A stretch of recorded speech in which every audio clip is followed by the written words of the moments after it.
Started. Today we have Dr. Mama Adobea Owoo talking about no vernacular. Her research explores how teachers in the Global South interpret language policies, particularly through the lens of Africanity and African personality theory in Ghana's multilingual educational context. She explores how language policy via personal experience and unearth teacher portraits across the National Policy Archive to show how policy has been deployed from the Gold Coast to date. She combines historical data, language biographical interviews, and classroom observations to study how five teachers interpret English medium of instruction and mother tongue based bilingual education policies in a Ghanaian urban primary school. The findings suggest a reciprocal relation influence between national language policy discourses and teachers' personal experiences with language policy as reconfiguring educational experiences and outcomes for multilingual learners. By exploring language policy through teachers' personal experiences, this research situates Southern interpretations of language policy in the complex experiential realities of African multilingualism that go beyond problem versus resource orientations articulated within Northern interpretations of language planning and policy, which derive authority in the practice of formal linguistics. Thank you so much for being with us. The floor is yours. Hello, everyone. This is a bit embarrassing, so I'm wondering if I should share from my phone or from my laptop, because the sharing function doesn't seem to be working. But thank you for that amazing introduction, Chanel. And thank you for the opportunity to present my work here at the Global Virtual Forum. I feel a bit anxious because I know Prof. Makoni, who was on my committee, has been one of my biggest fans, and so I hope I live up to the expectation.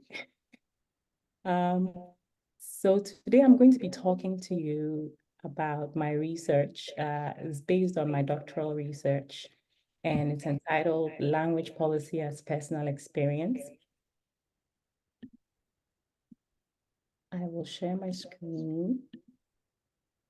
Dr. O, there is a echo, so I'm not sure if it's because there are two of your devices connected to the Zoom.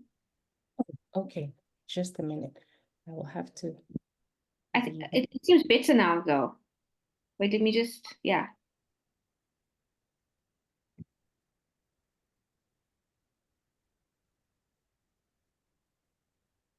Okay.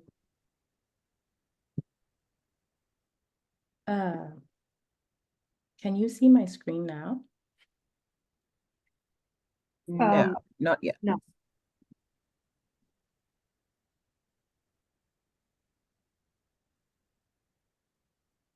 Do you perhaps want to leave the Zoom and come back in? Do you think that will help? And we can pause the recording. It's not a problem. Sure. Okay. Okay. I think it should be fine. I do have it here now. Okay. Well.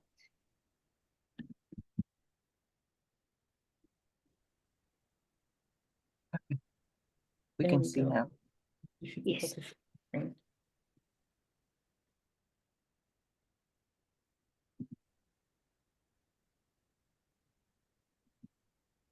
Okay. And so today I'm going to be sharing with you my research, which is titled Language Policy as Personal Experience, a Southern Perspective of Language Policy via Ghana's Practice of Medium of Instruction Policies.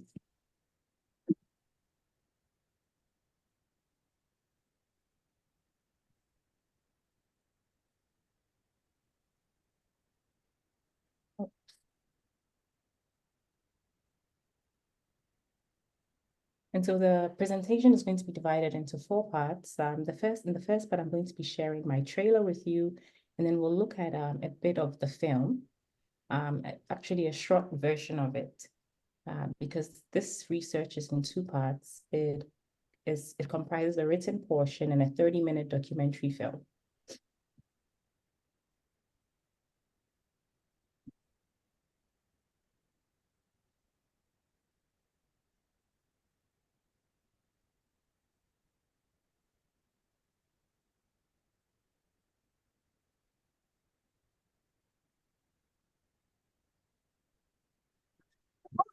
Step into the fascinating world of education in Ghana, where people speak an incredible 84 different languages. Now picture yourself as a student in a multilingual classroom in the metropolis that is Accra. How do teachers manage to teach when there are so many languages spoken? That's where language policies come into play. Rules that help decide how students should be taught. In Ghana, there are two big language policies that people can't stop talking about. One is the English-only policy, which means lessons are taught only in English. We'll call this EMI. On the other hand, there's the Vernacular to English policy, which uses local languages like Ga, Tree, Fanti, Nzima, Ewe, Dagme, and Dagbani to help students learn. Let's call this MTB. It's like a tricky balancing act for teachers. They are the conductors of this linguistic orchestra, trying to strike the perfect harmony between EMI and MTB. It's not just about teaching subjects. It's about nurturing identities and preserving multilingualism. Let's dive into the story of how Ghana ended up with these two policies and why they keep switching back and forth.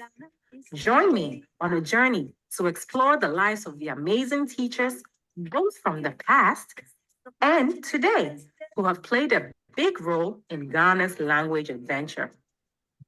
This documentary will show you their stories, which are like hidden treasures in the history of Ghana's education.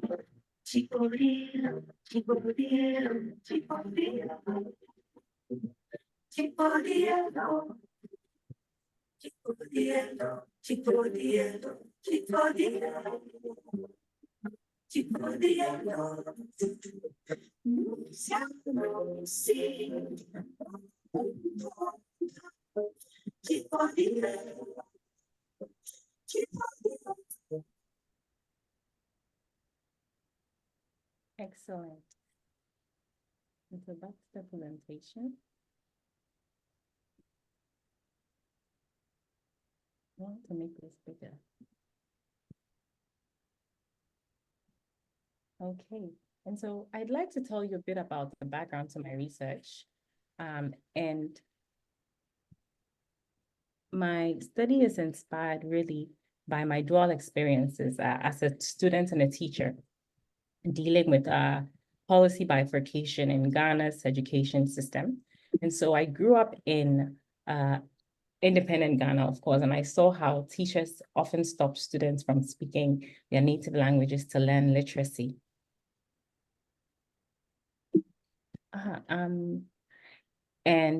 Regardless of whether or not we had a language policy that supported English-only medium of instruction or bilingual schooling using English and Ghanaian language, a vernacular ban was always in place. And so I began to understand that at their core, really, most of the models that we were faced with in school are pitched as rival interventions in language policy, because at their source, they both retain features of Eurocentric theory that do not match our context realities. And multilingualism is one of these realities. And Ghanaian classrooms, I felt, were ideological battlegrounds for both learners and teachers. It was a place where you discard what makes you African and then you pick it up once you leave the classroom. And so rather than a place for knowledge sharing, I found that as a teacher, I was engaged in a struggle with the policy and pedagogy against African languages and also against African identities. And as I entered my doctoral study, I realized that Northern Orthodox policy frame that discussed the power and the agency that teachers bring to language policy appropriation were really not quite enough to understand how teachers in Global South multilingual context engaged in language planning and policy. And so we know about language planning and policy is that it emerged as a branch of applied linguistics to tackle language issues in developing countries. And I came to learn that language planning and policy's Eurocentric approach often overlooked the diverse language realities of global South nations. So for example, multilingualism, which is a defining feature of many of these societies, was often perceived as a problem to be resolved in post-colonial developing nations through English monolingual policies. And there are scholars such as Santos, Marconi, et al., Pennycook and Marconi and Pra, who have highlighted the urgent need to integrate decolonial perspectives from the global South into language planning and policy. And they emphasize an epistemological gap, which fails to acknowledge the experiences and contributions of Southern actors to language planning and policy.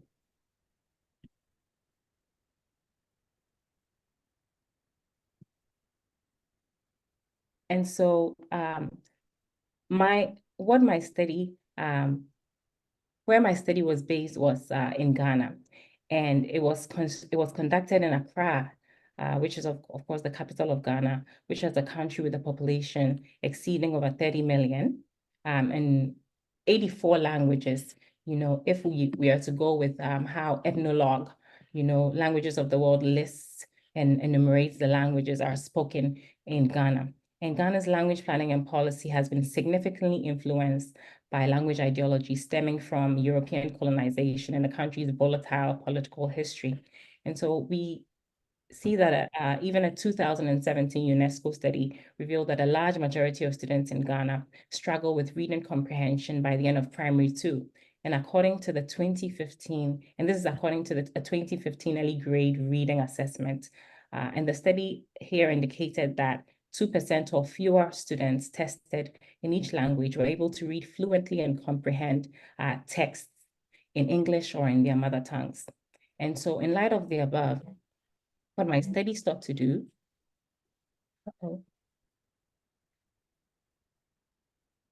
was to inquire about medium of instruction policy. And I wanted to do this by reading medium of instruction policy through the African teacher. And so I wanted to go back to the body of work, exploring how Ghanaian teachers, both past and present, have engaged in language policy and planning and have made sense of policy bifurcation through their lived experiences. And so my study wanted to consider how policy influencing teachers' pedagogical orientations was leading to poor biliteracy outcomes in Ghanaian languages and English, despite recent mother tongue-based bilingual education reforms. And so I wanted to offer an understanding of medium of instruction policy through the African teacher's personal experience, and also offer a Southern understanding of language policy. And the reason why, one quote that I'd like to reference from my reasoning and my rationale for doing this is a quote that I came across while reading Pra, who says that rather strikingly, in comparative terms, it is remarkable that when Chinese study Chinese culture and society on their own terms and for their own purposes, Western scholarship does not protest. This is because the sovereignty of Chinese scholarship on China is accepted. India and the Arab world have almost reached that point. Russians do not look west for understanding their society, neither do the Japanese. And so my research asks, how does personal experience with language policy influence teachers' interpretation and implementation of medium of instruction policies in Ghana? And how are teachers portrayed in Ghana's national language policies? How does this portrayal contribute to their civic conception of themselves with relation to languages, literacy and policy, and their interpretation of bilingual instruction?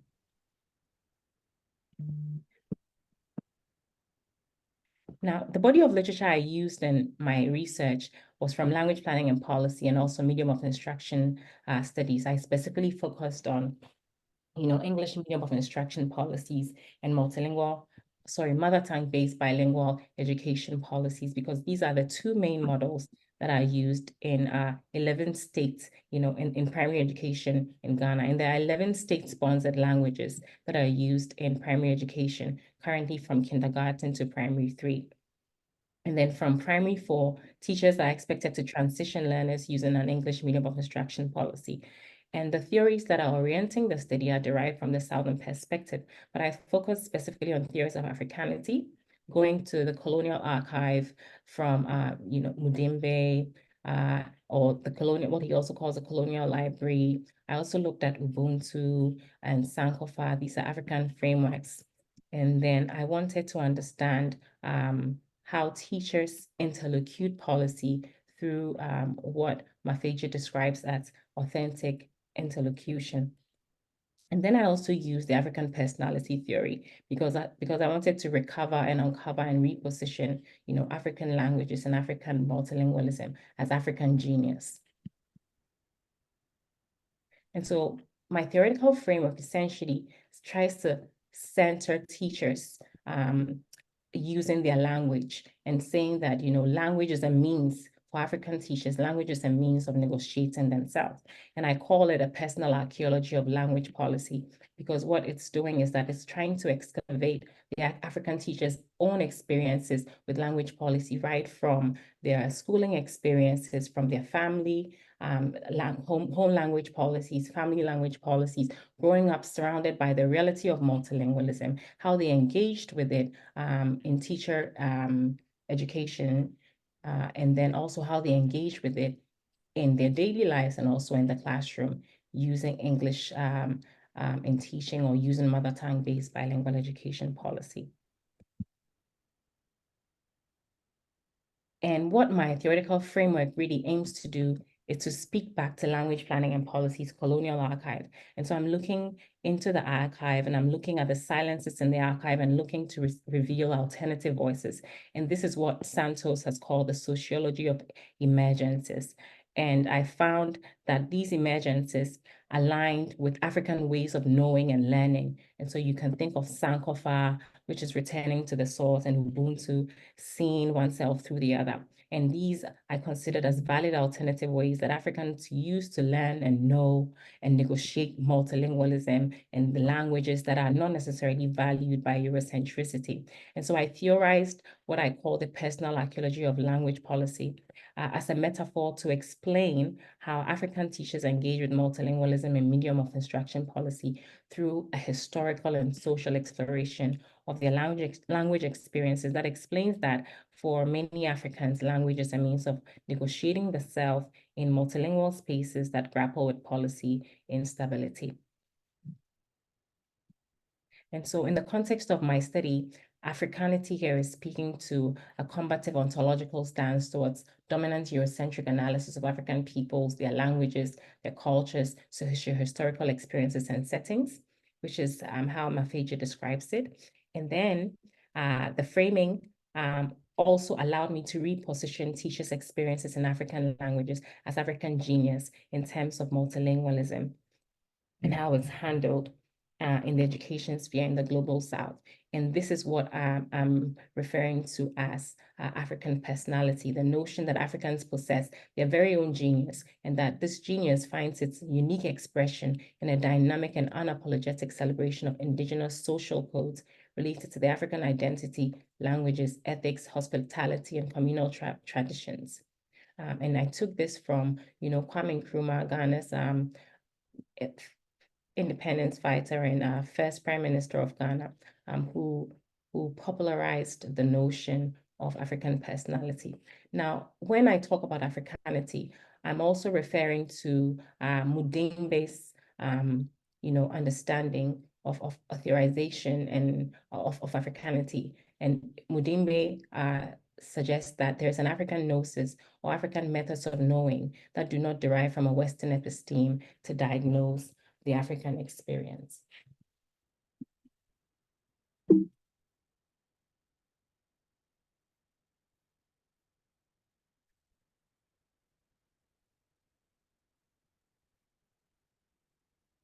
Now, I'd like to describe, but maybe I should go on to this much later, because emergent from my theoretical framework is it's a proposed framework that I'm calling multilingual authority, and that I am, putting side by side northing orientations of language planning and policy, who derive their formal authority from, formal linguistics, and suggesting that the Southern models of language planning and policy have our own unique, way of deriving authority.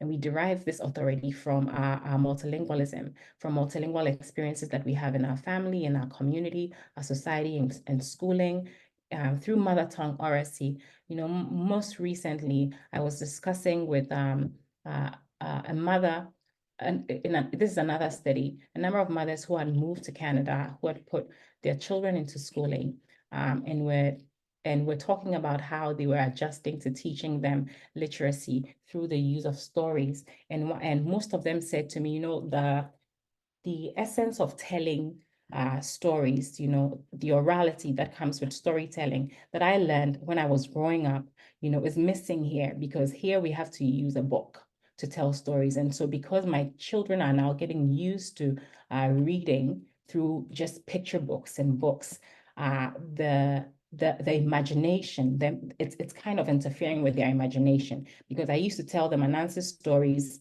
when we're back home, and they would be wrapped with attention, listening and asking questions. But now they always want to see a picture, and they say, where is the book? Where they need a book to, kind of grasp that kind of attention. And I thought that was fascinating, because it reminds me that, this is another form of literacy. In a way, it's a multiliteracy that comes specifically in a way from our African oral traditions and our mode of storytelling orally, that do not necessarily need picture books. This is not to say that, of course, we do not require, books that are illustrated to teach, but that's one form. And so I'm going back to this, and I shouldn't be going on and on, but I'm trying to talk about how this multilingual authority that Africans have, that they use to negotiate language policy, derives from how we respond to our multilingualism. It derives from, multilingualism's formal role and functional role in society. And it's quite different, and this is the same, source that we draw from when we want to engage in acquisition planning, when we want to engage in status planning, if we want to engage in corpus planning. And this is an authority that is slowly becoming eroded because of the lack of emphasis on teaching multiliteracy and valuing our multilingualism.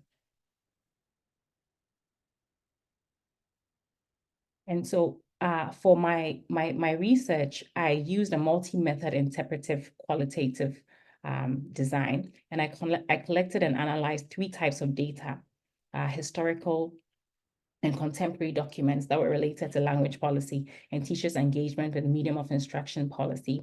And then I filmed language biographical interviews. I conducted a series of observations, and each participant participated in 3 interviews covering 3 topics. The first one was their early language experiences and their perception of language policy, their teaching philosophy, and their pedagogical implementation of medium of instruction policy, and then their perspectives on national language policy. And I thematically analyzed and triangulated the themes from the documentary data with the themes from the interviews. And I excluded the observational data from my analysis at this point because it became a very huge study. And I used the conceptual tools from my theoretical framework to search for the absences and emergences in the colonial library. And then I also drew on Gale 2000's critical policy sociology to reread language planning and policy through the Southern perspective. And I used portraiture. This is a qualitative research method that I think that Lawrence Lightfoot and Davis have proposed. And I use that to capture, the portraits of 4 colonial teachers from the language policy archive. And then I also used it to portray 5 teachers who were the main teachers for my study. And I put that into stories for them. And then I triangulated the documentary data with my interview data to draw themes about the teachers' engagement with language policy. And my findings are captured in a policy historiography and a policy archaeology that draws on Gale's critical policy sociology studies. And I'm going to share what the policy historiography essentially does. Essentially, it's a rereading of Ghana's language policies story right from its evolution across 6 policy eras. The first one is from 1500s to the 1800s, which is the merchants and missionary years, where we're dealing with a lot of European language policies, from the coming of the Portuguese, the Dutch, the Danish, the British, and their decrees within the castle schools. And then from the 1800s to the 1900s, this period I'm calling the colony and Ashanti years, where we began to see the emergence of English and more EMI policies, and through the education ordinances. And then the period from 1900 to 1950, we see the emergence of mother tongue-based bilingual education reform. Surprisingly, in the archives, we learned that it was promoted often by the colonial government. However, we see that much of it came from nationalist agitation, and this is where I looked through the Phelps-Stokes reports and looked through, policy documents such as the place of the vernacular in native education and the 1925 ordinance. And then from 1951 to 1966, I'm calling this the Nkrumah years, where we saw EMI policies coming back into play with the 1951 Accelerated Development Plan, and then the Barnard Report on the use of English in Gold Coast schools.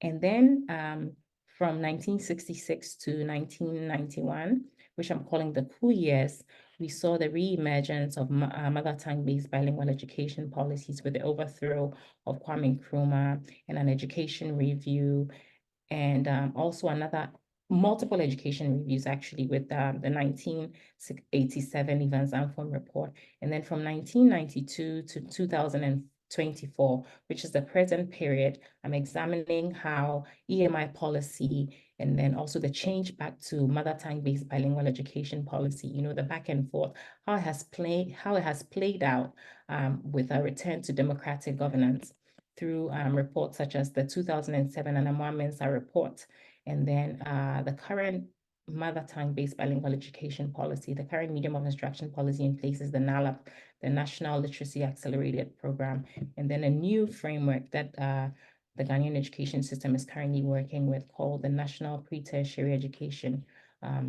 Curriculum Framework, but still under the mother tongue-based bilingual education policy, of course. Now, to answer the second research question, I used a policy archaeology. And here I was trying to portray, Ghanaian teachers and Ghanaian language planning and policy history. And so I used Portraita to reconstruct their personal portraits, showing the important contributions of African teachers, such as Jacobus Kaptein here, who lived during, the period where the Dutch were controlling the Guinea coast. And then also Christian Protten, who lived during the period where the Danish were controlling the castle schools in the Gold Coast. And then Philip Kweku, or Kwaku, or Kweku, but of course in the literature it says Philip Kwak, who lived during the period where the British, were in power. And then I also looked at Kweju Agri, and how he also played a role in the development of language policies. I wanted to look at how all the teachers played roles, the lives they lived, how they taught in terms of medium of instruction policy in the European Gold Coast. And then I also created portraits of my teachers, Janet, Sheila, Richard, Beatrice, and Louisa. Now, aspects of the pioneering work of the local teachers, who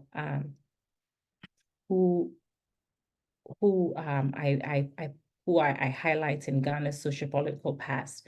I wanted to show how they actively established, or in some cases resisted, the linguistic framework that allowed Ghanaian languages to be used alongside English in medium of instruction policy. And this is what I explore in their portraits.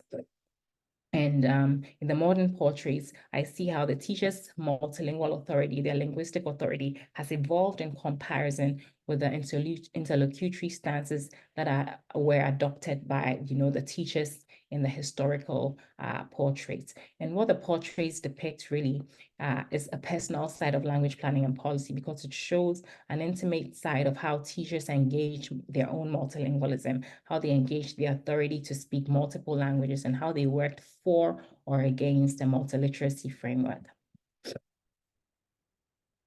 And so I'm going to share two personal portraits of teachers in the study, one from the historical side and then another from the contemporary portraits. And then we'll go back to the film and look at an 8-minute cut of the film. And so Christian Proton's portrait captures the African personality from the 17th to the 18th century, when Denmark occupied Ghana, from 1663 to 1850, which lies within the merchant and the missionary years. And his portrait depicts African consciousness about the complexity of languages in their environment. And so here we see Proton interlocuting a Ghana and a country and Danish language policy within the 18th century. And what I found is that he was among the first attempts, if not the first, to document the grammar and vocabulary of Ghanaian languages. And this is seen through his Grammary, which is a useful grammatical introduction to two hitherto unknown languages, Fantean and Akrayan. And what he was doing was building the intellectual infrastructure for future medium of instruction policy. And we see that this was an African who was a precursor of thinking about mother tongue-based bilingual education policy. He was also foreshadowing immersion multilingual authority. He was emphasizing the need for Africans to be multiliterate, which outlasts, the bifurcation that was dictated by racial linguistic hierarchy of languages in schooling. And what his work also does really is that it provides a policy blueprint that acknowledges and seeks to correct the problem orientation of multilingualism. And I think Proton is one of the linguistic contradictions that, is presupposed by Europeans' religious enterprise in Africa within the context of acquisition planning. And what his grammary, provides is a resource and a discourse about language policy and the different languages that were, he was using and teaching, Danish, and he's an individual also that is glossed over in Ghana's Language Planning and Policies Colonial Archive. Now, one other teacher that I want to share with you is the most senior teacher actually from my contemporary portrait. Her name is Janet. And what Janet portrays shows is the language experience of a kindergarten teacher who was schooled through the policy period directly following colonialism. And from the end of the Nkrumah years in the 1960s to the end of the Koo years in the 1990s. And she's currently, of course, teaching in the return to the democratic governance era. But her journey from as a pupil teacher to a trained teacher is captured within, a very unique portion of Ghana's language planning and policies years, which is the Koo years, and then the return to democratic governance. And you see this in the way she interacts with her own languages, without her authority about her own languages and about whether she's multilingual or not multilingual. And whereas, we see that teachers such as Proton, from the historical period, were able to exercise some kind of linguistic authority to interlocute and policy favoring mother tongue-based bilingual education policy. What Janet portrays demonstrates is a hesitation towards her multilingualism based on vernacular bans that were a persisting theme of medium of instruction policy from the colonial framing of African vernaculars in formal schooling, and how they undermine the authority that African multilingual teachers bring to medium of instruction policy interpretation. And so, for instance, I see that even though Janet has a higher multilingual profile, she speaks about 7 different languages, much more than was reported for Proton. Her orientation to medium of instruction policy is more monolingual. and then you could also argue that Janet's portrait reflects themes in the portrait of Philip Kweku, from the merchants and missionary years during England's occupation of the Gold Coast, because he embodied the discourse of a future in which African teachers would interpret literacy as English, or Ghanaian teachers would interpret, literacy as English. And he imbibed the colonial ideologies that problematized mother tongues as a handicap of formal schooling and instituted, English as a linguistic authority in formal education. And so my thesis is that this frame of reference within the African experience has contributed to undermining the authority that teachers such as Janet have brought to literacy and biliteracy teaching, even multiliteracy teaching via the surrounding, multilingual reality and expertise in their own languages. And I think that the removal of this frame of reference within the African experience has become a problem for multiliteracy teaching, and also even for us to exercise our own multilingual authority. And what Africanity, suggests as an alternative gnosis or a way of knowing or being is that, which is, negotiating the self through our languages, has led to the handicapping. We see here that we kind of have a handicap of, an African genius, an African who can exercise full multilingual authority, but because they're expected to not exercise their multilingualism within the very restricted context of medium of instruction policy, they are required to interlocute language policy in a way that has limited their ability to operate multilingually within the classroom. Now, at this point, I'm going to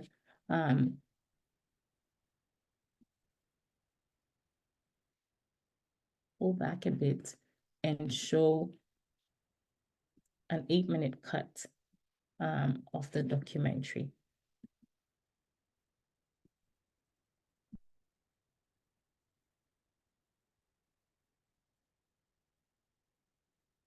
They are just confusing the educational ladder. As we teachers, we suffer.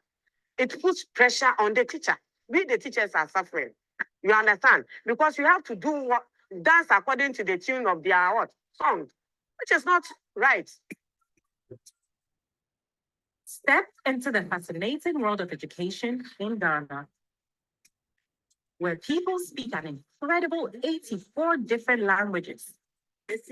Now picture yourself as a student in a multilingual classroom in the metropolis that is Accra.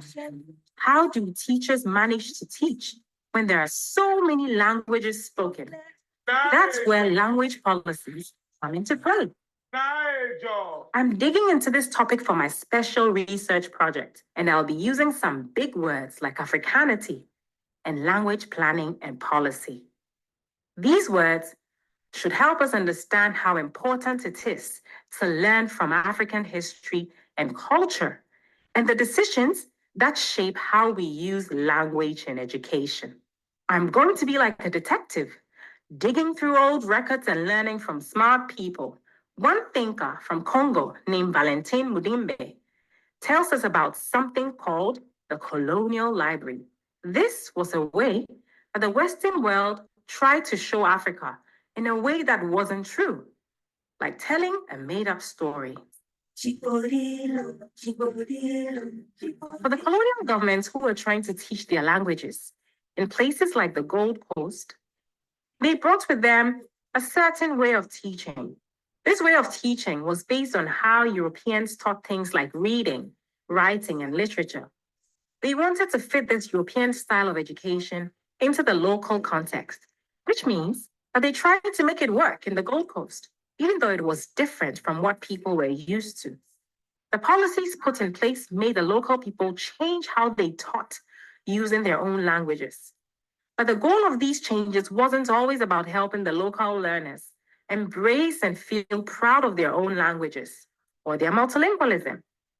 This had an impact on how people in the Gold Coast felt about their own languages and the way they were taught.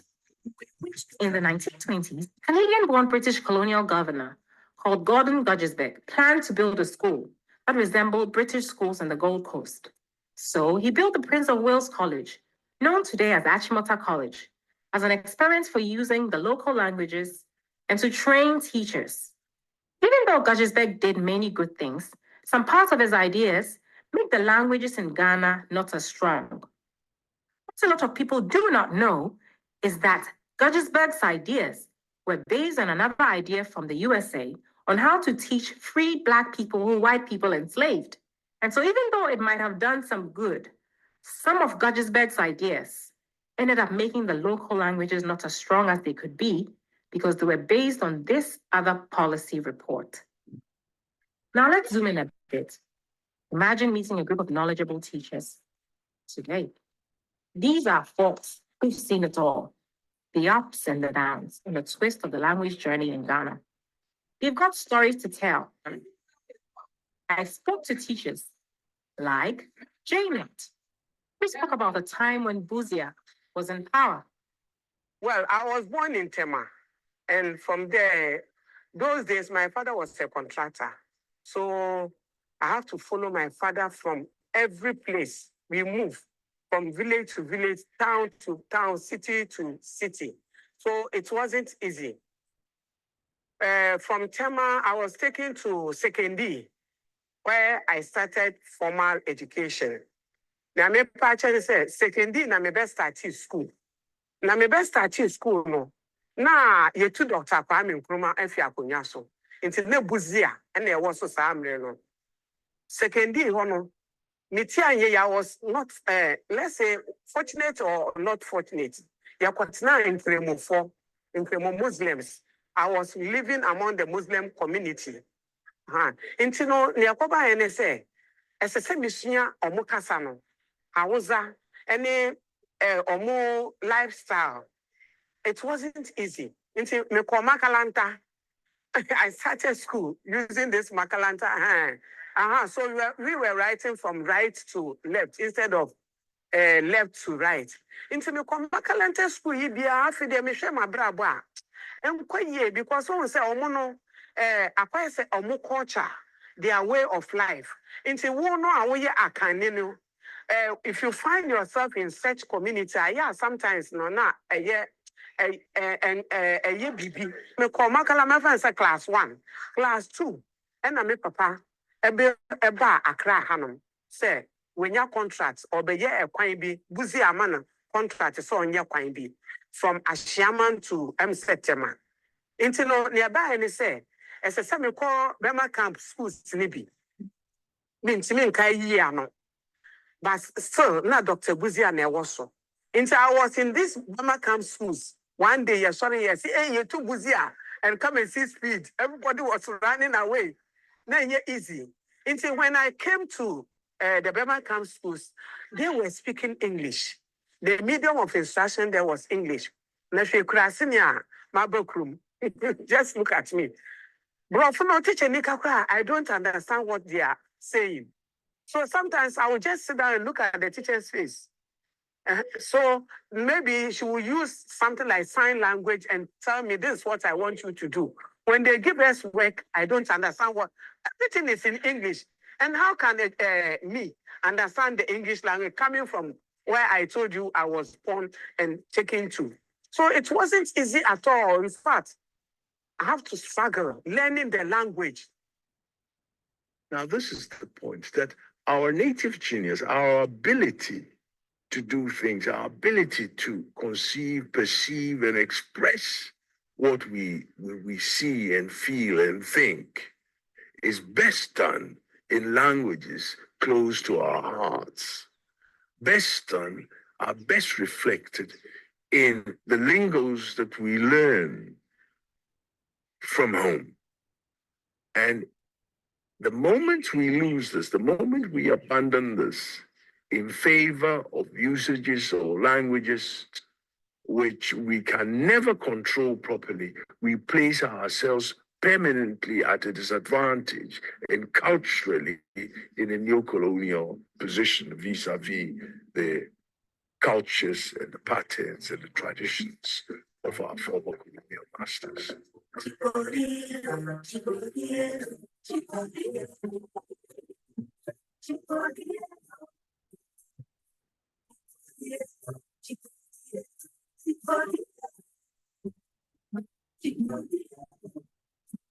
Okay,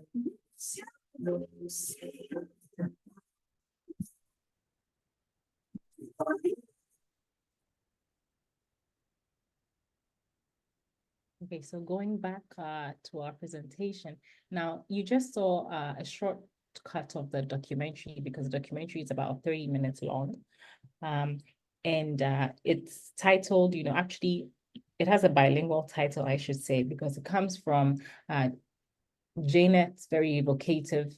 At a point during our interview, she started to cry, where she said she spoke about vernacular bands. And this was a recurring theme throughout all the teachers' interviews. And I wanted to understand where the idea of vernacular bands had come from. And that is why the film is,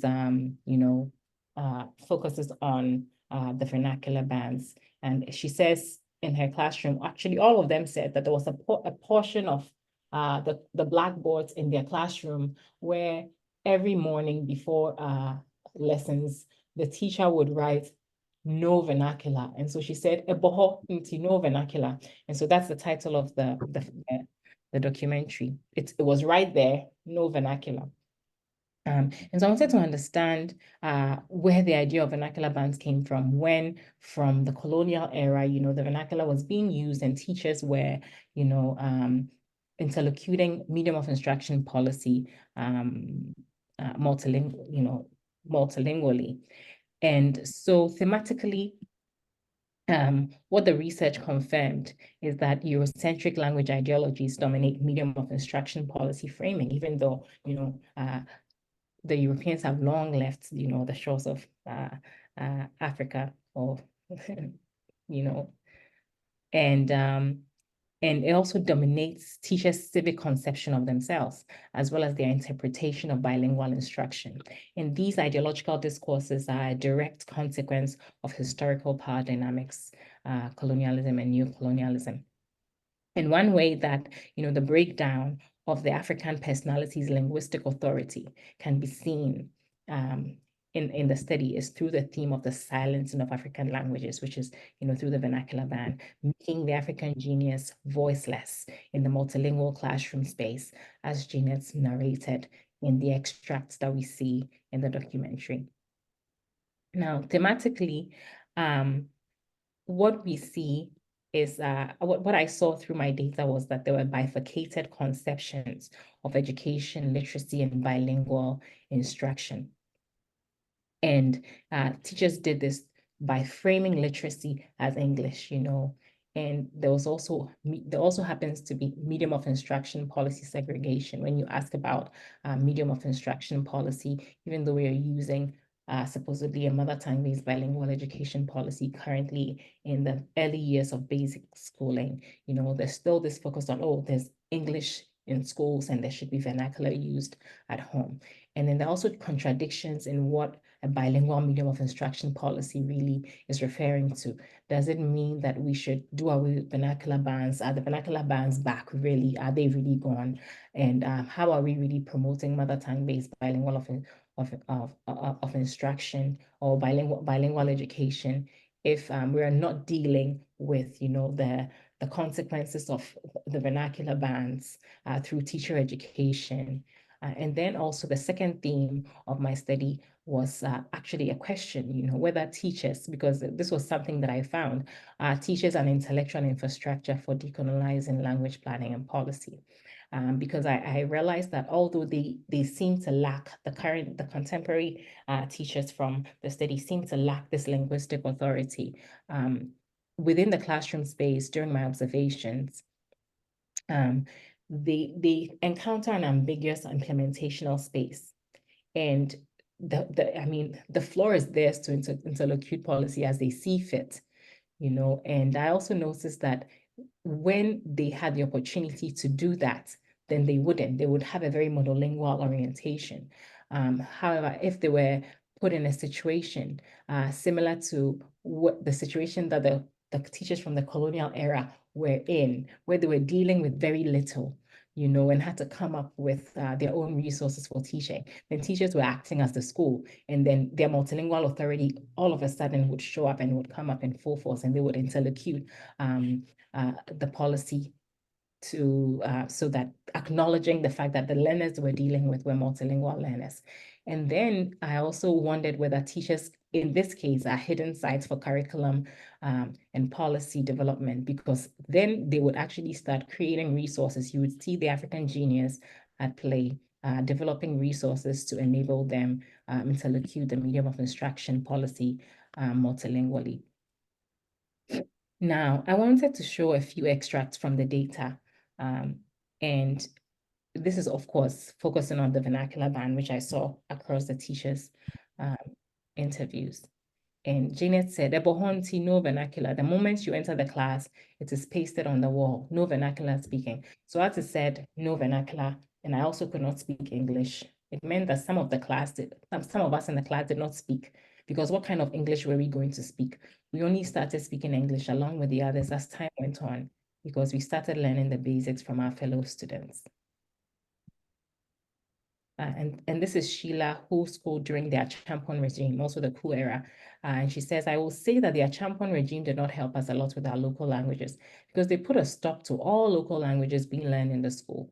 And so when you get to the school, you only speak English. But with the language policy around the time, it was strictly English, and that is what we were doing in the classroom. So every teacher wanted the child to speak the best English, and so it was English, English.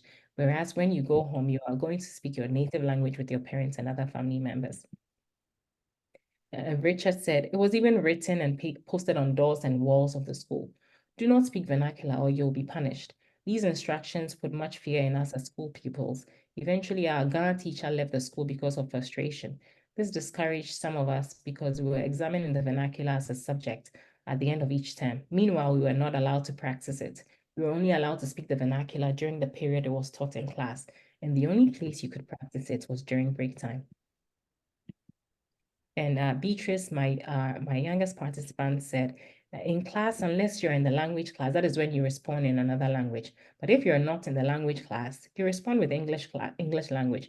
Really, we see it as a normal thing in education. Education is English. You go to school and speak English, and you're not supposed to speak any language apart from that. You only speak the Ghanaian language in the Ghanaian language class. This is what has been inculcated into us."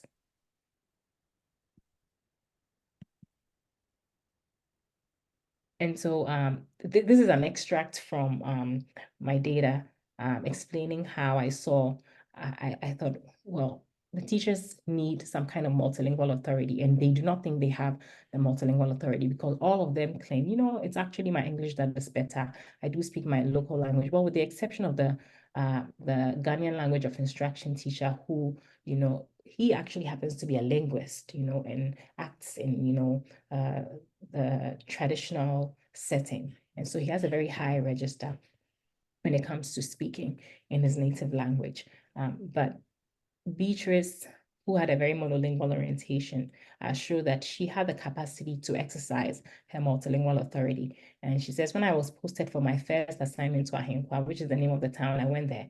The vim was there, the energy was there. But I got to the village and everything just went off, because I realized it was a typical village school. Bear in mind, I lived in Accra my whole life, and then I was posted to a typical village. They lived in mud houses. There were no lights. There was nothing. And I was supposed to go and teach them. I go to the classroom. I started speaking English, and everybody was looking at my face because they could not understand what I was saying. So then I had to speak the Dangme with them." And so this is the conclusion of my presentation, but this is why my research is, proposing the reclaiming and reconstruction of multilingual authority, because it is suggesting that multilingual authority is a reparative framework for strengthening the African teacher's capacity to interpret medium of instruction policy, because it offers a more just and locally grounded approach to multiliteracy pedagogy in classrooms in the geopolitical South.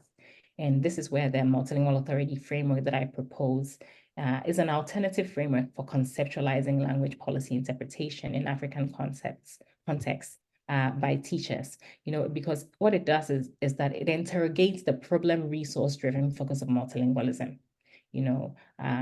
That is an aspect of classical language planning and policy models. But then it also interrogates this universal framing of formal linguistics as an authority model for corpus status and acquisition planning. And at its core, what multilingual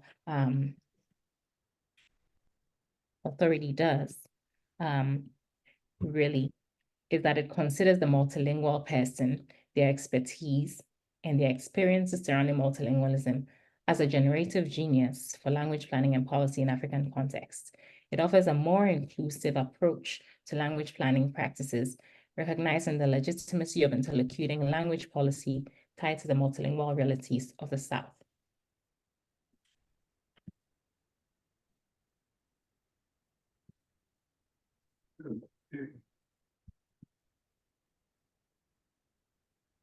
Yeah, and so, well, of course, I'm saying that here again, just I guess to not to push the point home, but then to suggest that multilingual authority in my research is referring to teachers' capacity to discern and interlocute language policy in multiple languages based on their experiences, their knowledge, their proficiencies and expertise across linguistic domains, because multilingualism is a steadfast and unchanging foundation. Really, it is a reality upon which teachers respond to a spectrum of policy changes in Ghana. And of course, I came up with this framework looking at Ngugi wa Thiong'o's understanding of authority, which he suggests that it's a tool for a long time, especially for within Africa, has been used as a tool for dominance and control over colonized languages. And also looking at Jasper's understanding of linguistic authority.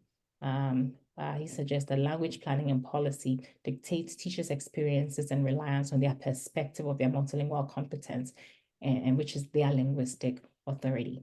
And so, yeah, here what multilingual authority is highlighting is that multilingualism is a historical, cultural, and ongoing reality of African spaces within Global South language planning and policy frameworks. It is a unique legitimacy for interlocuting language policy.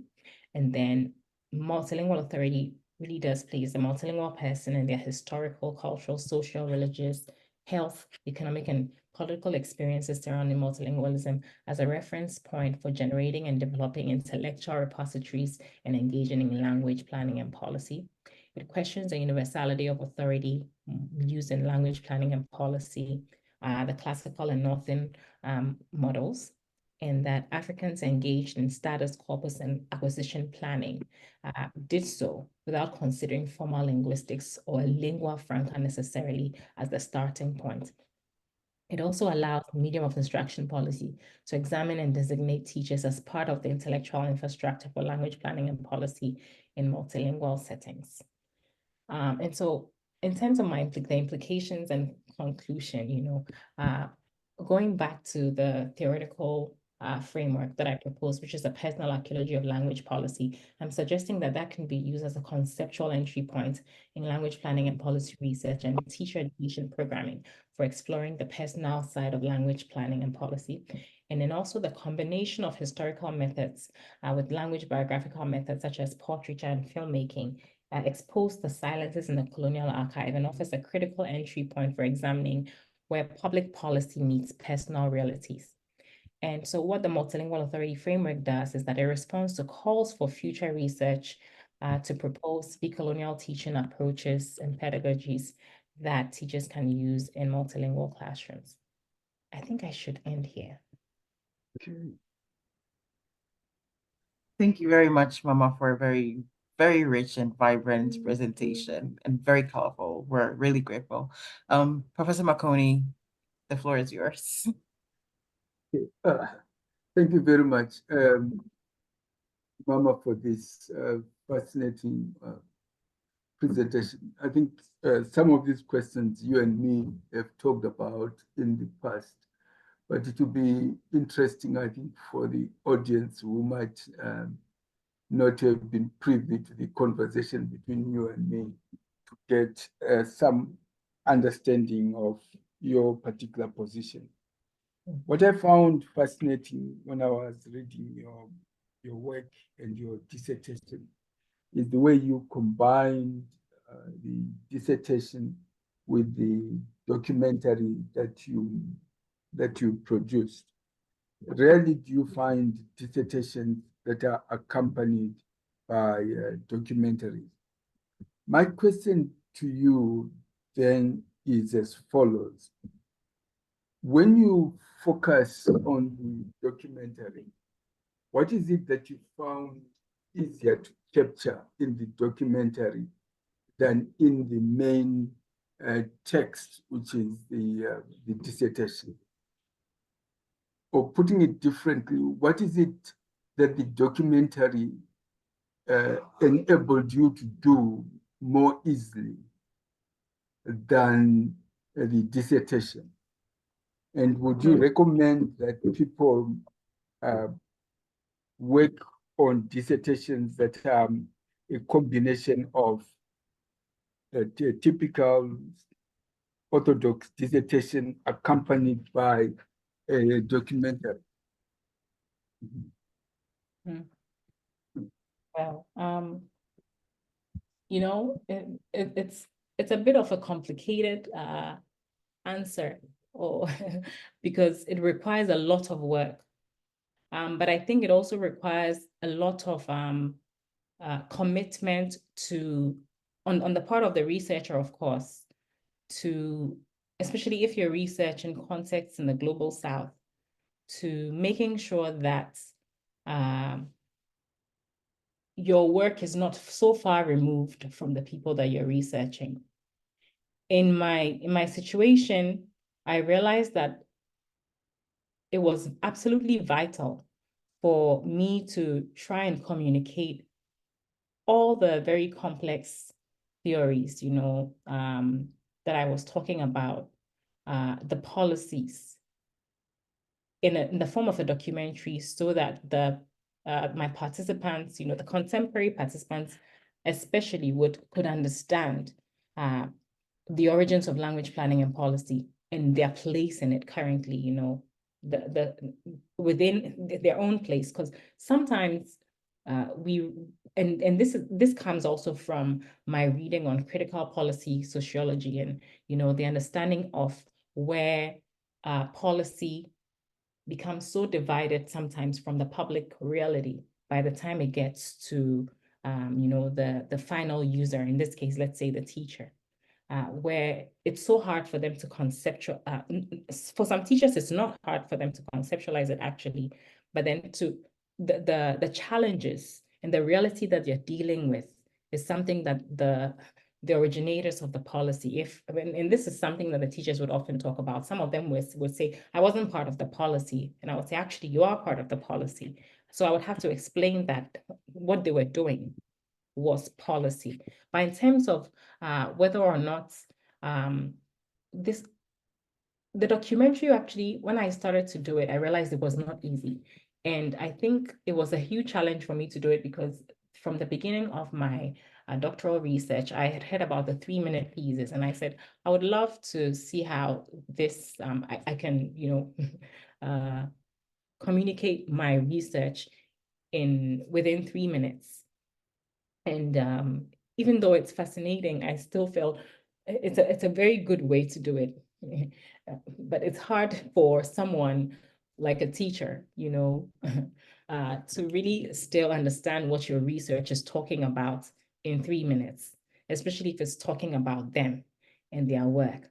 And I wanted my the things that I was talking about in my research to be so publicly accessible, especially because I realized that most of the information that teachers or the people in the global South have to access is really locked away, far out of their reach. You know, they have to access paywalls to access it, or they have to be within the context of a university. There are so many barriers to them really reaching the research that the fascinating research, a lot of the information that we're putting out there. And I also wanted, and they said, and this is one of the reasons why I did not even use pseudonyms in the research.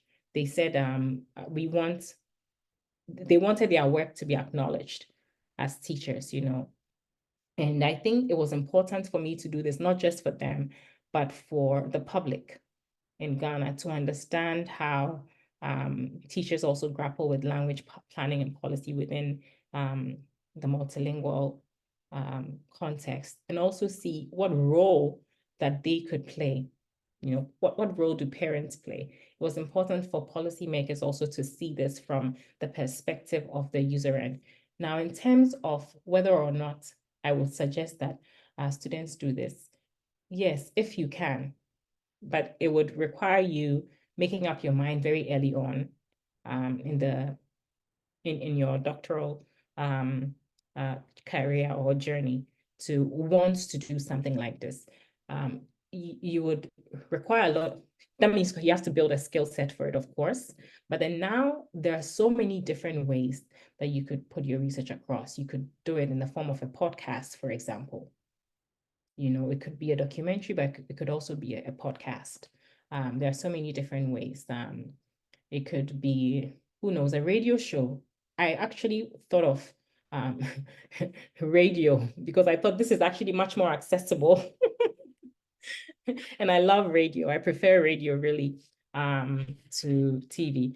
But because of my filmmaking background, I decided that it was important to show, also put a face, helping people put a face to, especially because we're talking about the voices, the African voices and personalities in the archive that have been glossed over, you know, because a lot of people know about the colonial governor, Gladysberg. You know, he's memorialized in multiple institutions in Ghana for his work, but very few people know about the African teachers and the nationalists. You know, some of them are taught in our history, but they don't really have, they don't take up, you know, a central space in comparison to, you know, the education governor, which is how Gladysberg was known.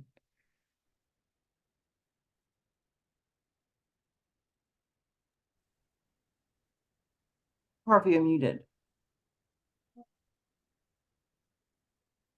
Okay, let me try and sum up what I hear you saying, and then I will try and envision a future trajectory for your work, which is always tricky to do, but just for the purposes of argumentation, let me have a go at it. What you are saying is that the idea of film production was important for you because it provided you with an opportunity to disseminate your research findings to the wider community, Ghanaian and international community that you are part of. Am I correct in that way? That what motivated it in part was a desire to be more accessible to a wider audience? Absolutely, yes, in part. Good. In part, yes, in part. Now, I liked your suggestion that when you say if this is what one wants to do practically, then you need to develop the necessary skill set to enable you to do that. That I think is a good thing. And then what you also suggested, which I think is very useful, is the idea that you need to make this decision much earlier in your doctoral work or much earlier in your postdoctoral or in your own career. That is important because I think there are two things that are happening in your work. When I recall it now, the intellectual narrative and argumentation you make in the dissertation is not as captivating as the argumentation that you display in the documentary. The documentary seems to rewrite arguments about Southern theory in another way, which is slightly different from the dissertation. So my question, the question I have for myself first and for you is, how does one handle this potential tension between presenting the material in a dissertation or in a monograph and presenting it in a documentary? If there are certain tensions in the way you present the story. The entire Southern theories that you're talking about come out much more lively. They get animated, so to speak, when you are talking about them in the movie, right? Much more than when one encounters them in prose. That's my question. So how do you reconcile this? That, in other words, let me frame it again for you. I'm arguing that the documentary was not simply putting in documentary form what you had put in writing. You were rewriting the argument. Do you hear where I'm trying to go with this? I understand you, and I there are many ways to answer this question, because in one of them I might be implicating myself. Okay. Okay. Because I grabbed that initially, my script for the documentary was so long, and Okay. I should give credits to a lot of my friends. Some of them are actually they work with children, and because I see. Okay. yeah, because I used to be a kindergarten teacher, and so because I knew that I was, first of all, going to be communicating something for a kindergarten teacher, my research, I gave them the script and I said, read this. What do you think? Does it make sense? They said, what do you want to talk about? And when I would say that, this is going over my head. Why do I need to know about all these, because, initially when I was talking about, I know you, because you read the dissertation, Professor Makoni, so when I was talking about return to the colonial archive, in the epistemological challenge of returning to it when you've already been so impacted by it, and then grappling with of course, the arguments against the return to the colonial archive, romanticizing, this idea of Africa. Which theorist should I leave out? And most of who read the original script said, well, I don't care about what this theorist says. Just tell me what the main argument is saying. And so, within the dissertation, of course, that is a completely different, it has a dissertation demands completely different way of arguing. For example, within the literature review, you have to, of course, demonstrate all the previous studies that have been done in the past. It's absolutely vital for the dissertation. And then you also have to demonstrate the critiques against, that perspective. And the documentary doesn't allow you time for that, first of all. Yeah. Also, it would allow you time for that if you were communicating it to a very specific audience, which is a very academic audience. And so I think also the audience that the documentary is targeting is very important. The audience of a dissertation is completely different from the audience of a documentary. And so those were some of the challenges that I had to deal with. Now, in terms of another way to say that is that because of what the feedback I got from the teachers who I felt, okay, these people know nothing about all the theories that I'm reading about. He said that when I went back to the script to rewrite it, I said, okay, I'm going to talk about this as though I'm telling my kindergartners about language policy, which was very hard because I don't think even my kindergartners understand. But I had to say to myself, ignore the voices. Ignore the voice of Achilles Mbembe, even though I think, oh, he's making an amazing argument about, most of writing the African self. Ignore that. Ignore what Tollefson talks about in the historical structural method. Ignore that. That has nothing to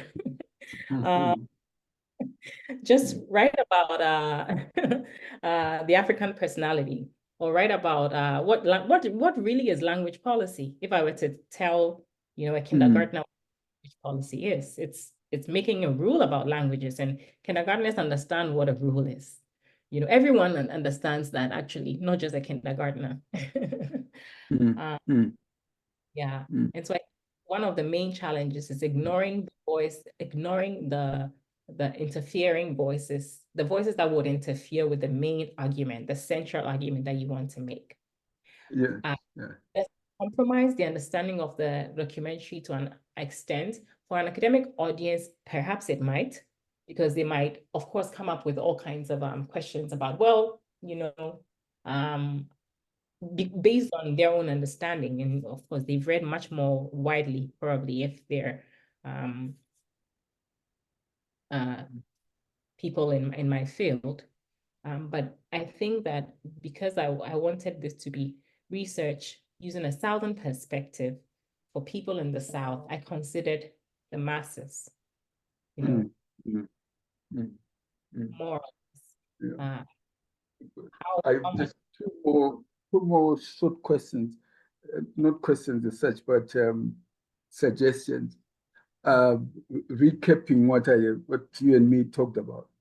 What I found fascinating when I read your work and watched your documentaries, I watched the documentary first before reading the dissertation. And by the time I read the dissertation, I was saying to myself, I don't know why they bothered asking you to write the dissertation. This is much better put together, the dissertation. But I guess your university will not accept a documentary as a dissertation on its own. But it was really very impactful to me. Then I think you also raised an interesting point about ethics. When you said the teachers wanted to be identified. North American and European scholarship is obsessed with issues about anonymity. But from what you are saying and what a lot of some of us have begun to point out, is that in certain aspects, in certain communities in the Global South, the individuals who are your informants, they want to be identified, recognized, their identities acknowledged. They don't want to be anonymized. So, in other words, the ethics of responsibilities and care resonate differently depending upon the context that you are in. And I think, frankly, I think you're right to say anonymity may work in some context, but it might not work in others. And in your case, they just didn't want to be anonymized. And if that is the case, you then have to defer to what your informants want. Yeah. Anyway, this is fascinating stuff. Thank you very much for doing this. Let me hand over to Phoebe and Chanel to move on with if there are any other questions that, oh gosh, there are about 6 more questions. Yes, Phoebe, or whoever is. In terms of ethics, you also have to, I do have to put in there that it also depends on your topic. Yes. For participants, for example, if your topic is something that is going to endanger the lives of your participants, of course you don't. Yes, that's true. I mean, for example, in my research that came up, the elderly, the more senior teachers absolutely didn't care. They wanted to be acknowledged for their work. The young said,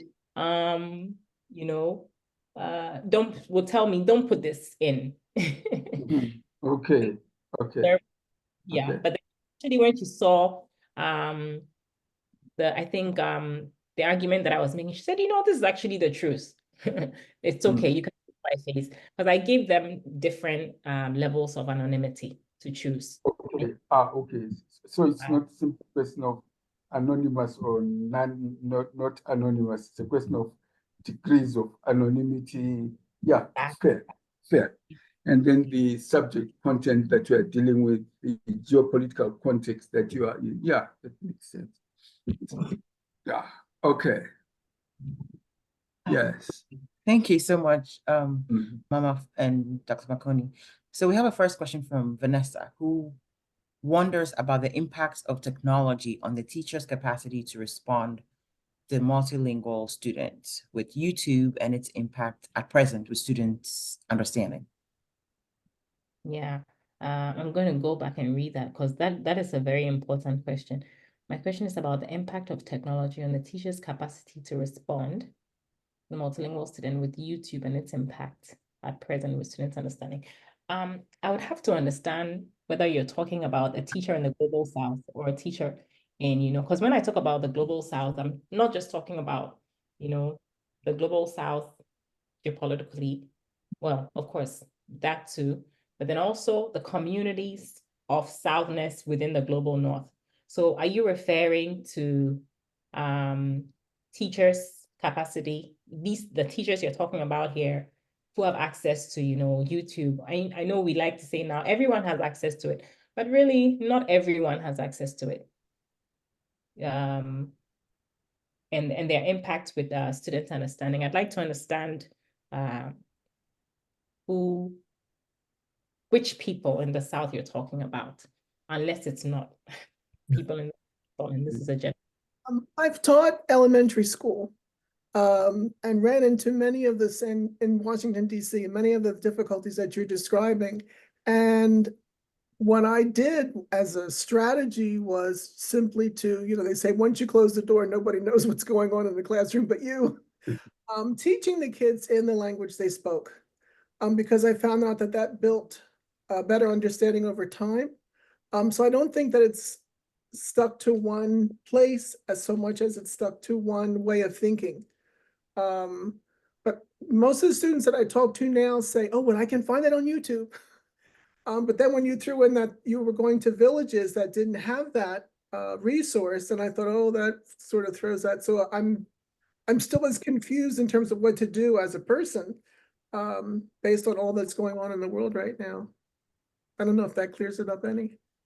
It is. I think I would choose the path of least resistance now because of how widespread technology is now. If the student can access it, then you could treat their access to, technology as a support, a resource that supports their learning.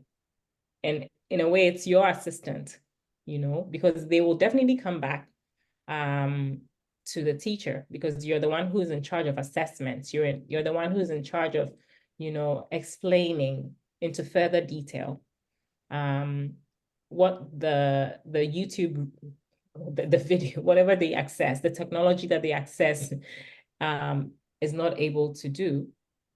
I also suggest that to an extent, the teacher also can rely on technology. And this is based on research that I did very early on in my doctoral study, where I thought I didn't even think I was, I thought I was going to do computer supported collaborative learning.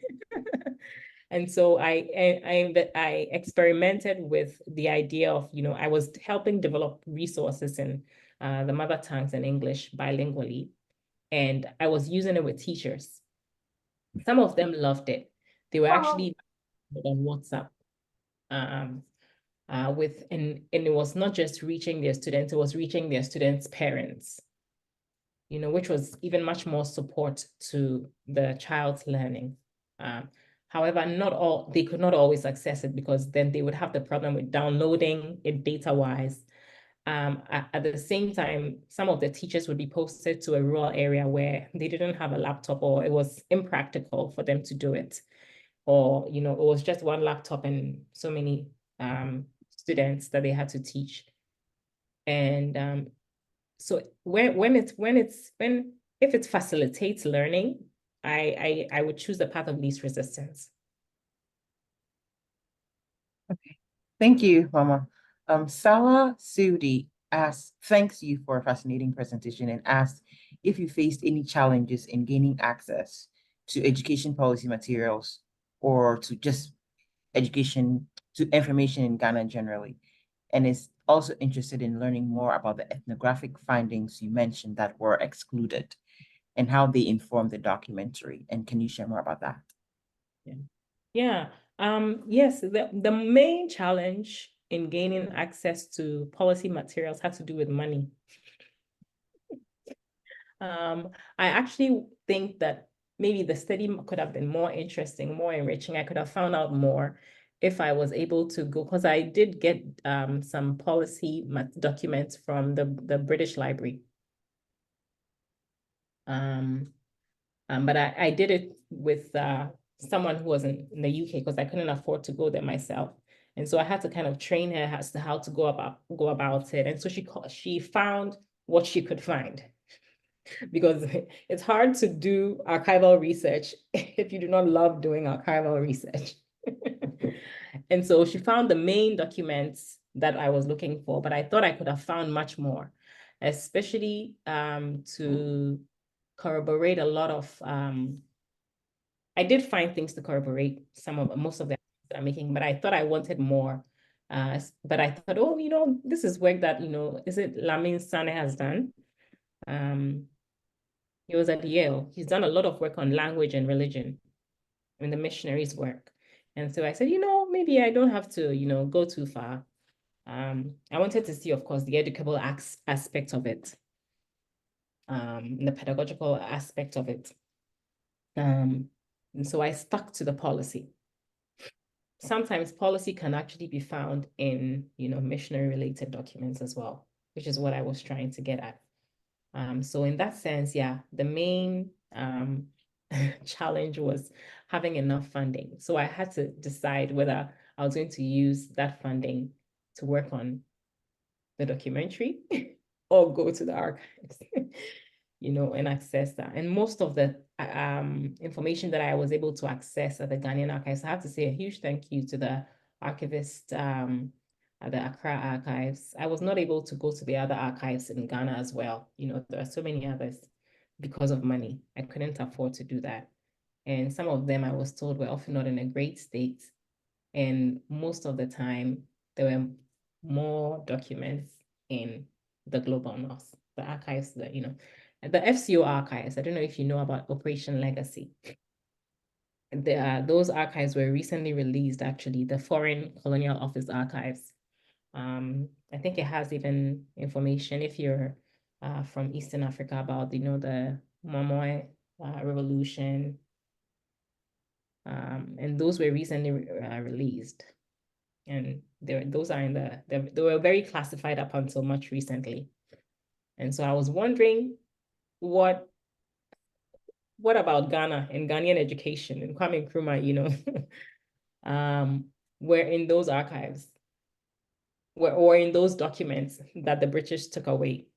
Yeah, and whether I had anything to do with the policy document that I mostly cited from the British Archive is called The Place of the Vernacular in Native Education. I wanted to really understand whether there was much more that was being hidden than what I was reading from that specific policy document, which is The Place of the Vernacular in Native Education.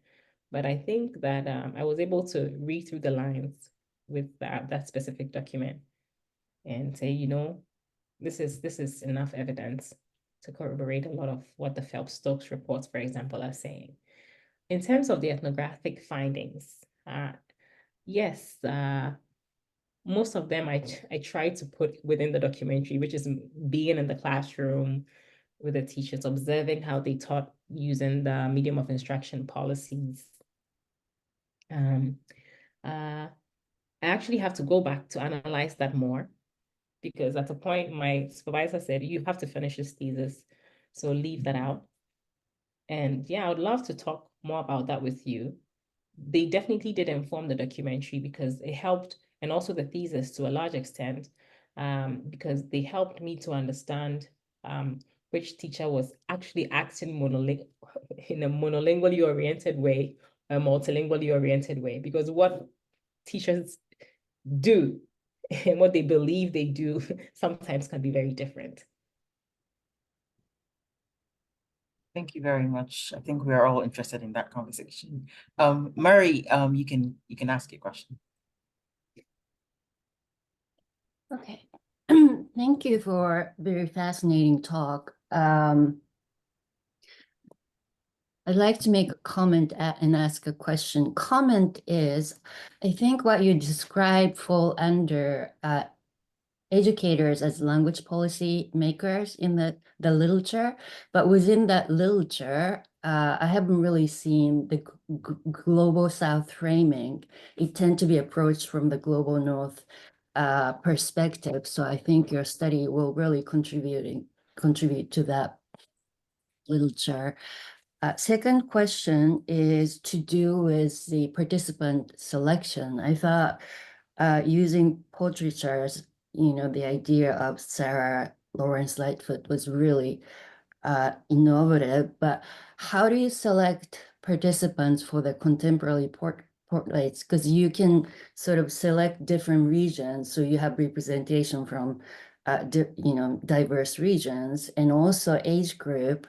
Like Janet, the longer you live, it just seems like the more variable your experience could be because of what's happening. Or as you move from region to region, what you experience seem to be very different, and rural versus urban. So there are a lot of variables. So in what ways did you purposely choose these participants? And if you did so, what was your rationale? So if you could explain that, that would be really great. Of course. So my main, I'll tell you exactly what the criteria was, because I used criterion sampling, and you have to have been born in Ghana, you have to have schooled in Ghana, you have to have gone to teacher training in Ghana and spoken a Ghanaian language. I wasn't even asking for more than one per se. And you also have to have taught in Ghana. I was very fortunate because the school that I entered had, Janet was actually retiring the week after my research ended. So I was very fortunate to meet Janet. And initially she did not even want to participate. So I met teachers who are very old. Janet was turning 61 or so. And she said she would come back to volunteer at the school. And then I met the youngest teacher. Actually, I had to take some teachers out of the study. So I focused on 5. I took some teachers out of the study because when it came to collecting the ethnographic data, the observations, I was not too consistent in observing them. And of course, the study was going to be way too big. I think that these are some of the questions you asked, they speak to the limitations of my study.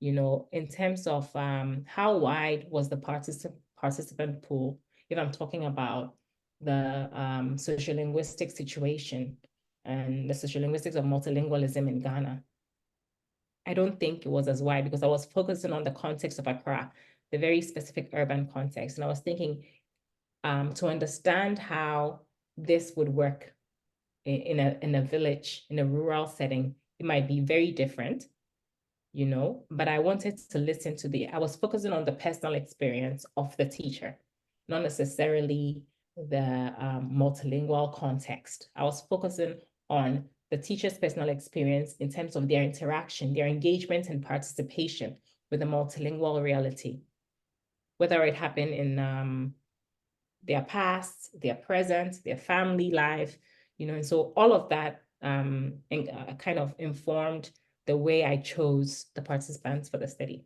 But it is a limitation of the study because I'm focusing on Accra, but drawing, and I'm also using very few participants, just 5. So they do not speak to the experiences of all Ghanaian multilingual teachers per se, and that's why I focus on the colony and Ashanti years in my discussing of colonial language policy, because we find out that the Northern Territories might have experienced something completely different. I would probably suggest reading, I think either Brukum or Adobea to get a better understanding of, if you want to understand the Ghanaian context. And you are right in saying that most of the time, the Southern perspective of, pedagogy and, in terms of teaching is so limited to, it's not really well engaged in overall, with in the canon, because we think, well, it's just for African researchers, but there's so much to learn from the Southern perspective. There's so much that the North can learn from the South. And we've been learning from the North for a long time. I think it's time for, cross-pollination. May I ask just quick follow-up questions. One is, among 5 participants, was it mostly monolingual orientation, or was there sort of move toward more bilingual orientation? Second question is, from what I heard you talk, it seems like monolingual orientation was pretty strong, but were there pockets in Ghana where actually bilingual education is happening, more to do with like valuing multilingual authority, or is it all monolingual across the board? Yeah, so it's not all the teachers that were monolingually oriented, and it depended on the context. So the irony was that the kindergarten teachers were being more monolingually oriented where they were supposed to be multilingually oriented. And then the teachers who were in the higher grades, so for example, the Ghanaian language of instruction teacher was definitely multilingually oriented. And then the 5th grade teacher was so multilingually oriented in her teaching, even though she didn't have to be, because that was a transitioned class where they were supposed to be using English medium of instruction. And so it was a paradox. And she happened to also be, I found out at the end of the study, she was the assistant principal. And she said, and I said to, and I shared with her, of course, when I debriefed, and she said, is that what the kindergarten teachers are doing? And I said, well, I was not supposed to tell you, I'm not telling on them. They're not supposed to be doing this. They're supposed to be paying, responding to the policy, etc. And so what I found was that it was not necessarily that they were being monolingually oriented, but it was based on their experience. And that's why I called it language policy as personal experience. It had to do with, I think they still had this interference of the vernacular ban and the fact that they said, oh, we're preparing these students for assessments in English. What's the point? And for Janet, for example, she still carried a lot of trauma about English learning in a way that was it's so complicated. Because first of all, she carried a lot of trauma about being prevented from speaking her local language. She regrets not being fully proficient in her local language. And then she also carries a lot of trauma about learning English once she became a pupil teacher. She had to teach in English even though she didn't speak English. And that is how she learned English eventually. She learned English on the job. And she so desperately wants to hold on to that knowledge because that was the way for her to, make a living. So it's very complicated. It's based on and so I think that is something that we really need to explore. Let's say we could explore in teacher education courses, the trajectories and the trajectories of teachers and their languages and how that informs their monolingual orientation or their multilingual orientation at different points in time. Because, eventually when I debriefed with Janet and I said, why were you using more English? And she said, because you were studying me and I wanted you to, and I thought you wanted English. And I said, not necessarily. I didn't tell you what I want because I also didn't want to contaminate the data. And so she does have the capacity to interlocute policy multilingually. There's also, remember, I was also reporting this was their self-reported language proficiencies. And for a lot of people, I think we tend to actually underscore ourselves in terms of our proficiency sometimes, and some of us, the very more confident ones, because it's a qualitative study. And so it would be interesting if there could be, a way to assess their languages, not just based on comparing what their self-reported language proficiencies are, and what our observation is, kind of like a more systematic way, of comparing what they are, maybe using placement tests, for example, to say, well, this is what they reported and this is what we actually found based on their language profiles. Just to clarify really quickly, are you saying that there's sort of like language policy to encourage using the local languages right now, but like for Janet, she was haunted by the past memory. There was no surveillance of the vernacular language ban. she just couldn't do it? Like what was the situation? Well, that's good that you asked that, because that's part of the observational data. There was surveillance. So at a point during my research, the teachers told me 1 week, the USA people are coming around. I probably shouldn't say this because it's recorded.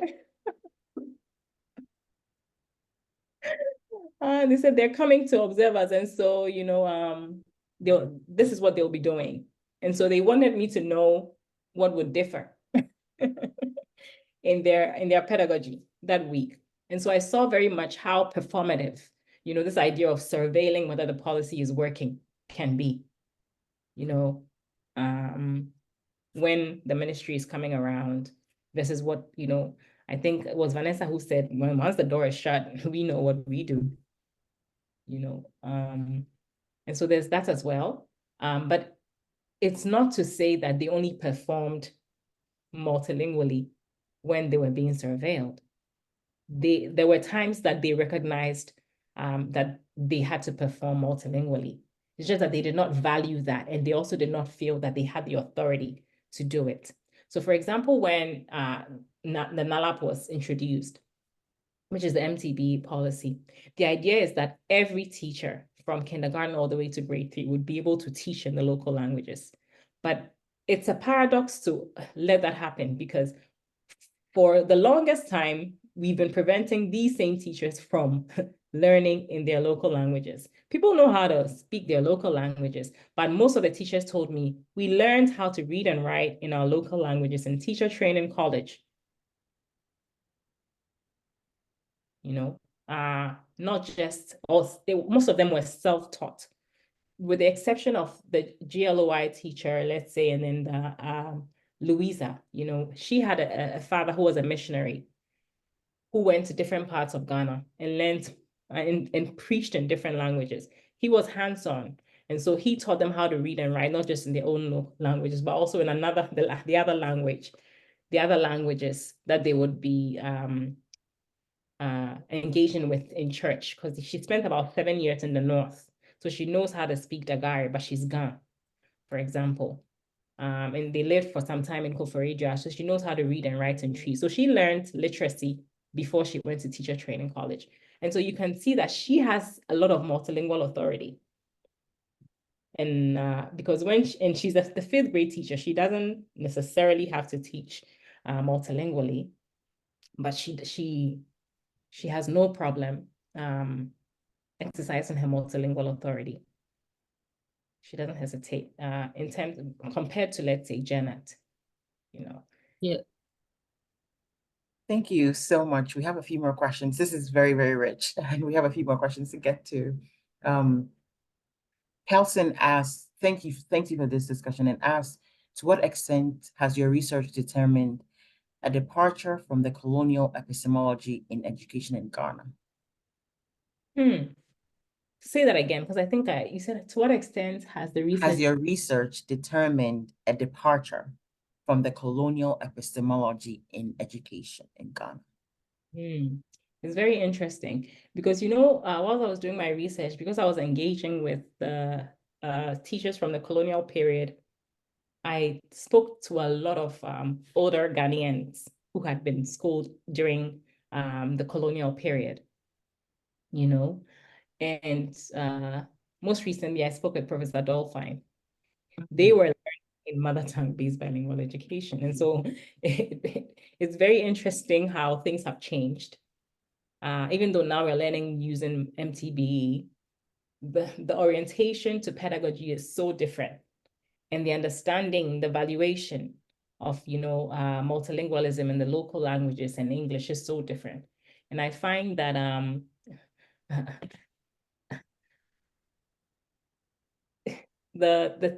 most of the Ghanaians that I spoke to from the colonial period have a lot of multilingual authority, really. You don't necessarily have to be teachers, but they have no issue, interacting in their languages, showing their knowledge across their languages.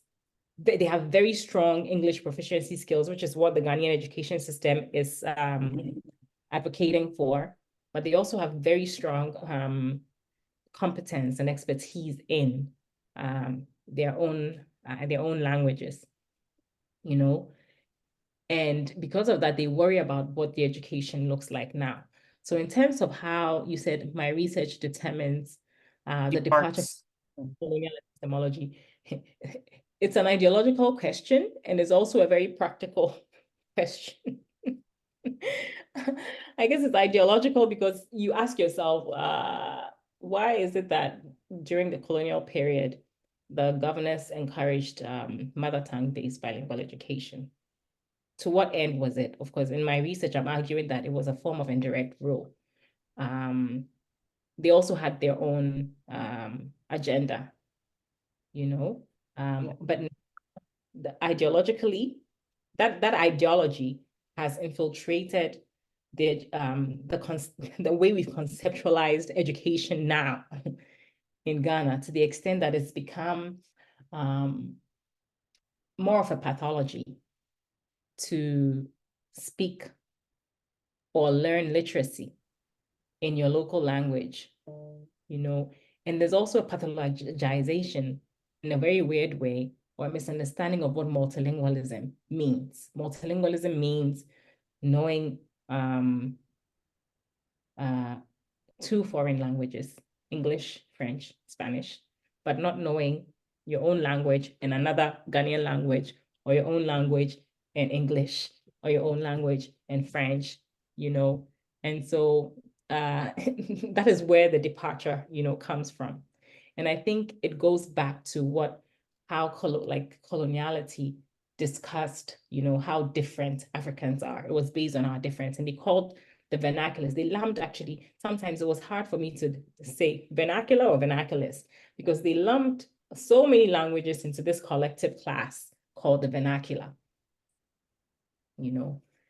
So if you're speaking the vernacular, even if you're speaking vernaculars, it's not multilingualism, you know. Yeah.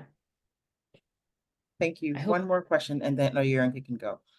Danny Bong asks, thanks you for a brilliant conversation. There are a lot of people who are thanking you for, I can't read all of the things, but and ask, what roles would you say the ever-expanding growth of private schools across Ghana undermines the teaching and use of mother tongues in the educational system? Yeah, and so, you know, I think the private schools are playing a very key role in undermining the use of mother tongues in the educational system, but it depends on who is heading the private schools and why the parents are, for example. I think parents have a lot of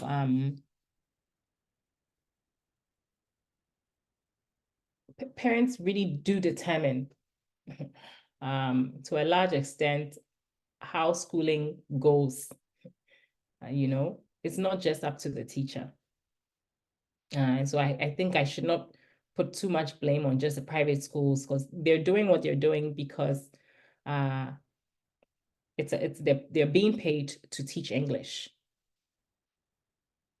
Parents are putting their students, I mean, their children in private schools because they believe that is where proper English is taught.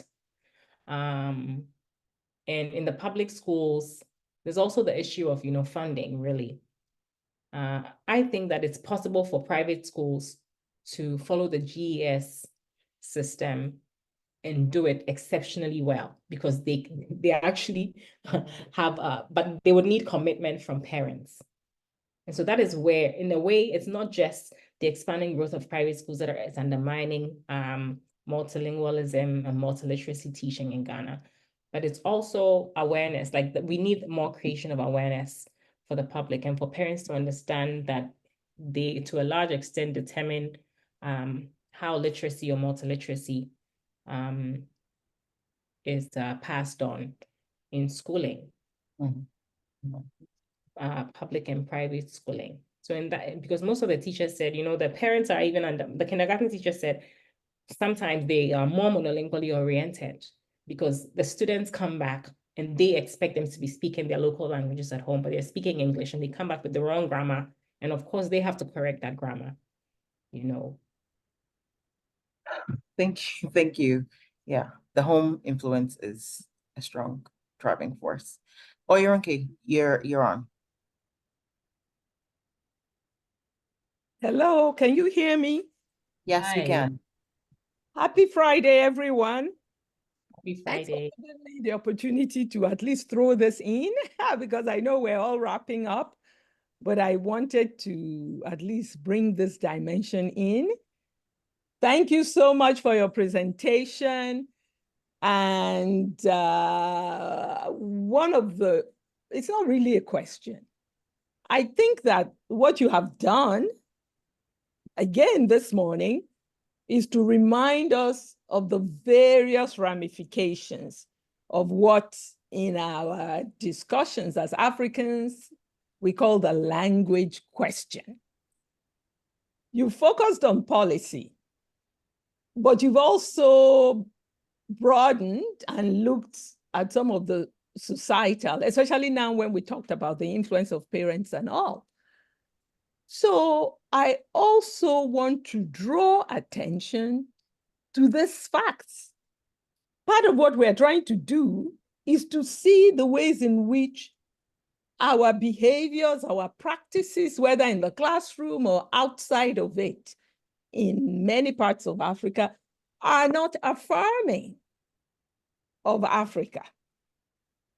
And I just finished and completed a book on naming. And I think naming is a dimension of the language question. I saw that all your teachers were Janet, Susan, what, no matter whatever their orientation was. I was hoping someone would mention that. I know Ghana very well, and I always get into this argument. Especially when Uber drivers come to pick me up. They are Paul, Peter, Mary, John, what. And so my first question always is that, don't you have a day name at least? Okay, a Ghanaian name. They say, oh, yes, I'm Kofi, but we use that at home. I said, so why are you using that at home? Why not at school? They'll say, oh, in public. I said, that is the problem. African things have to be hidden. They are not for public consumption.